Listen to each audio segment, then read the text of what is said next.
Assalamualaikum warahmatullahi wabarakatuh. Bagaimana kabarnya hari ini? Alhamdulillah, semoga semuanya dalam keadaan yang sehat dan selalu semangat dalam belajar ya.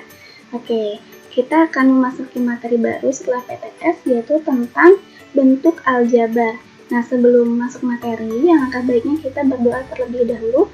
Berdoa dimulai. Bismillahirrahmanirrahim. Rabbi zidni ilman nafi'a warzuqni fahma.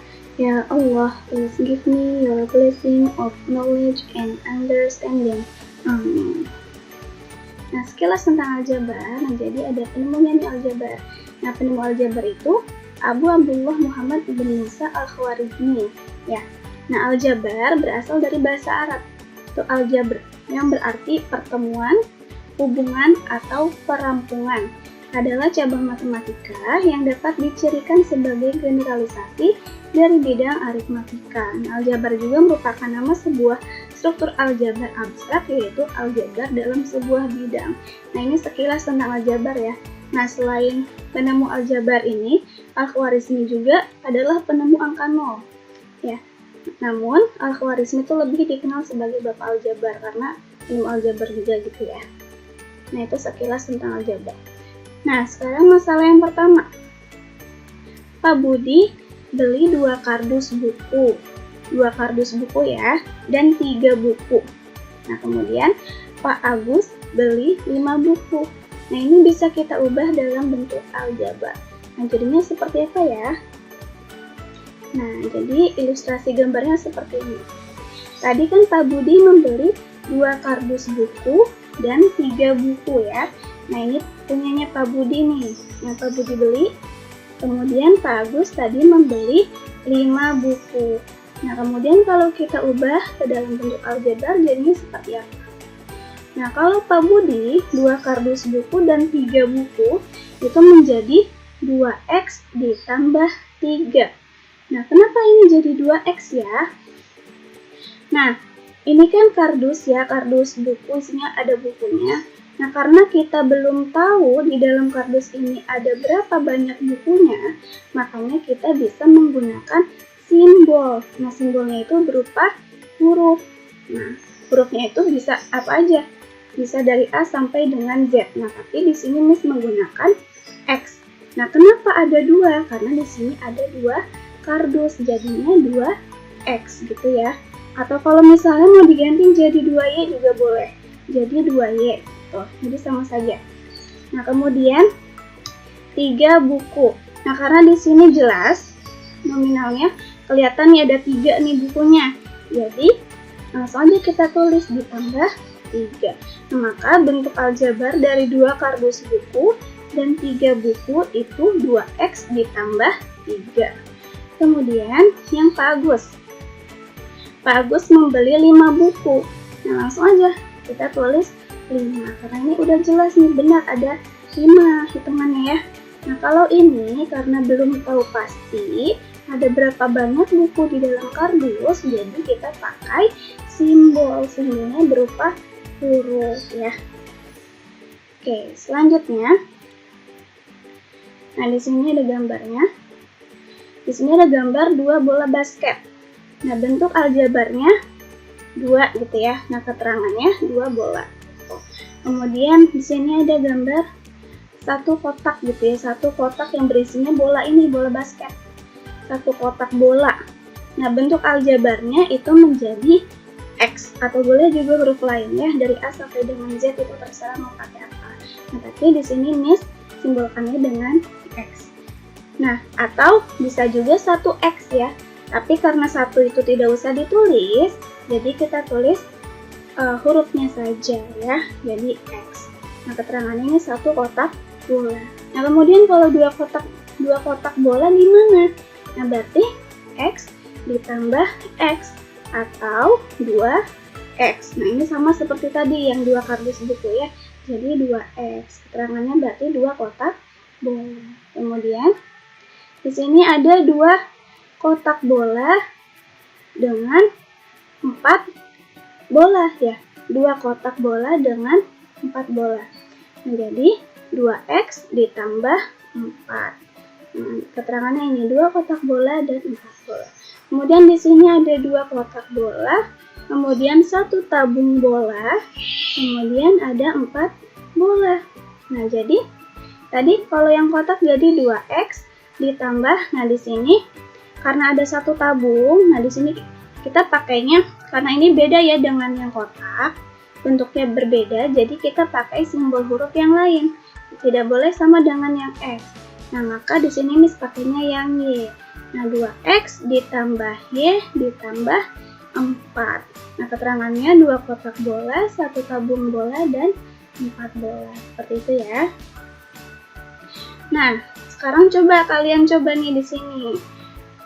Di sini ada 2 kotak bola, kemudian 3 tabung bola, dan dapat 1, 2, 3 ada 7 bola. Nah, berarti bentuk aljabarnya jadi seperti apa? Kalian coba ya. Ini untuk latihan yang pertamanya, oke? Nanti di sini keterangannya apa? Nah, kemudian di sini ada hubungan dengan bentuk aljabarnya ya. Nah, misalnya nih dari 2 kali 5 itu kan sama dengan 5 ditambah 5 ya. Jadi 5-nya ada 2 kali gitu. 5 ditambah 5.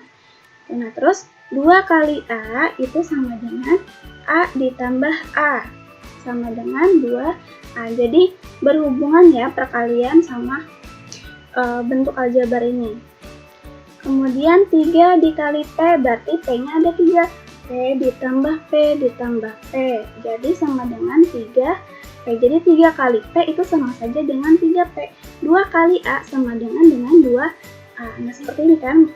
Sama saja 2 kali 5 berarti 5 tambah 5 seperti itu.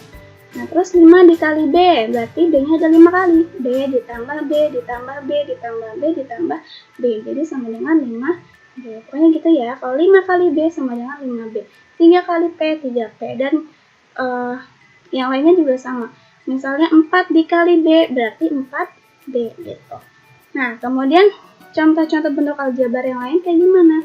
Nah, bentuk-bentuknya bisa seperti ini. 2A, min 3B, 7XY, 12X kuadrat Y, 3M ditambah 4, min 8P dikurang 5Q, dan seterusnya. Nah, ini disebut bentuk aljabar yang terdiri atas variabel atau gabungan bilangan dan variabel yang terkait dengan operasi hitung.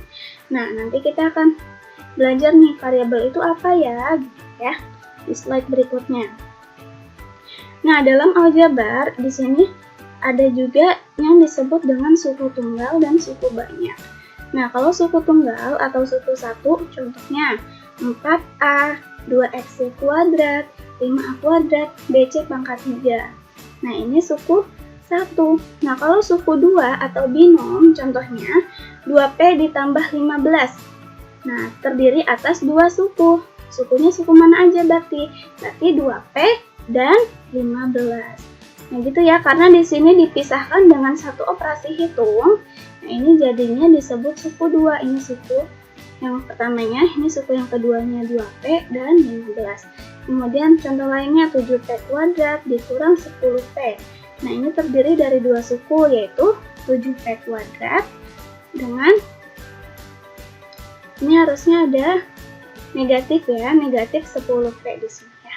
Kemudian berikutnya min 6P pangkat 3 ditambah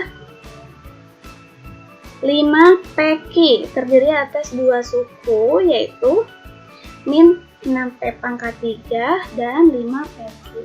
Nah, pokoknya patokannya yaitu kalau terdapat satu operasi hitung seperti ini, itu berarti dia sukunya suku 2 atau binom. Nah, kalau ini kan dia hanya satu aja nih.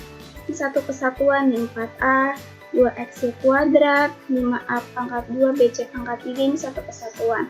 Makanya disebut suku tunggal atau suku 1. Nah, terus ada lagi suku 3 atau trinom.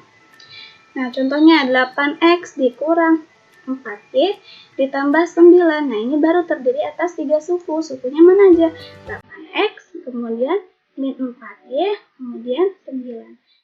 Nah, 9 ini karena positif, jadi nggak usah ditulis ya positifnya, langsung aja tulis 9. Kemudian contoh lain, 3X pangkat 2 ditambah 5xy dikurang 10. Nah, ini terdiri atas 3 suku. Suku pertamanya ini 3x kuadrat, terus 5xy, kemudian negatif 10. Nah, ada juga yang disebut suku banyak atau polinom. Nah, suku 3 ini termasuk suku banyak ya atau polinom ya. Nah, ini 2a dikurang 5ab ditambah 4c. Ini kan ada 3 suku nih. 1, 2, 3. Kemudian suku 4, x pangkat 2 ditambah 2x pangkat 2 dikurang 10x tambah 7. Nah, ini suku pertamanya, suku kedua, suku ketiga, suku keempat gitu ya. Nah, kemudian untuk suku 5. Nah, ini 4x pangkat 3, kemudian 5x kuadrat y, kemudian negatif 2x, 6y, dan negatif 3x. Nah, ini disebut suku banyak ya. Nah, sekarang 2x ditambah 4.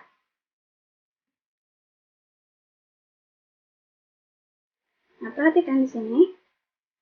2x. Nah, 2 ini kita sebut koefisien, x-nya kita sebut variabel, dan 4-nya ini kita sebut konstanta. Nah, jadi koefisien itu dia adalah angka yang terdapat variabel atau huruf ya, yang mendampinginya. Nah, ini koefisien. Nah, kalau variabel itu huruf dimulai dari A sampai dengan Z. Nah, ini contohnya X. X ini adalah variabel X namanya. Nah, kemudian kalau konstanta itu hanya angka saja, itu disebut konstanta. Nah, ini ada penjelasan lebih lanjutnya. 2x ditambah 3. Nah, jadi 2 ini kita sebut koefisien, X kita sebut variabel, 3-nya kita sebut konstanta. Nah, ini ada penjabarannya nih. Variabel itu adalah peubah adalah huruf atau simbol yang menggantikan bilangan yang belum diketahui nilainya. Jadi pokoknya kalau variabel itu huruf ya, huruf dari A sampai dengan Z itu adalah variabel. Nah, di sini variabelnya ada variabel X. Kemudian koefisien adalah bilangan di depan variabel. Nah, yang terdapat variabel itu yang ini kan 2 kan. Nah, makanya adalah koefisiennya nih 2 ini. Kemudian konstanta itu suku tetapan, bilangan pengganti dari variabel yang membuat kalimat terbuka bernilai benar atau salah. Atau intinya kalau konstanta itu yang tidak memuat variabel, jadi nggak ada hurufnya nih di sampingnya ya, jadi hanya angka saja. Nah, ini adalah konstanta. Kemudian ada operasi hitung juga ya, untuk aljabar ada tambah, ada kurang, ada kali, ada bagi, seperti itu ya. Oke, kemudian suku-suku sejenis. Nah, bentuk aljabar yang terdiri dari 6 suku, yaitu ini. Ya, ada 6 sukunya ya. 12x kuadrat, plus negatif 9xy, negatif 8y, 7xy kuadrat dikurang negatif 4x kuadrat sama 5xy. Ini adalah suku 6. Nah, suku-suku yang sejenis yang mana? Nah, dari yang ini, yang sejenis adalah 12x pangkat 2 dan negatif 4x pangkat 2. Kemudian negatif 9xy dengan 5xy. Nah, jadi dikatakan sejenis sukunya apabila memiliki variabel atau kombinasi variabel yang sama, di mana variabel yang sama itu harus memiliki pangkat yang sama juga. Dengan kata lain, suku-suku sejenis itu hanya boleh berbeda pada koefisiennya. Nah, jadi ini kan koefisiennya beda nih, 12 sama negatif 4. Tapi dia variabelnya sama X, pangkatnya juga sama. Nah, maka ini suku sejenis. Kemudian negatif 9xy dan 5xy. Ya kan koefisiennya berbeda ya, negatif 9 dengan 5. Tetapi variabelnya sama, variabel xy dengan xy juga. Dan pangkatnya juga sama-sama pangkat 1. Nah, kalau pangkat 1 nggak usah ditulis. Nah, jadi ini disebut yang sejenis itu ya. Pokoknya kuncinya hanya boleh berbeda pada koefisiennya. Variabelnya harus sama dan pangkatnya juga harus sama. Oke, seperti itu ya. Oke, cukup sekian pembelajaran kita hari ini tentang bentuk aljabar. Semoga semuanya memahami materinya dengan baik. Nisa akhiri dengan bersama-sama membaca lafaz alhamdulillah. Alhamdulillahirabbil alamin. Wassalamualaikum warahmatullahi wabarakatuh.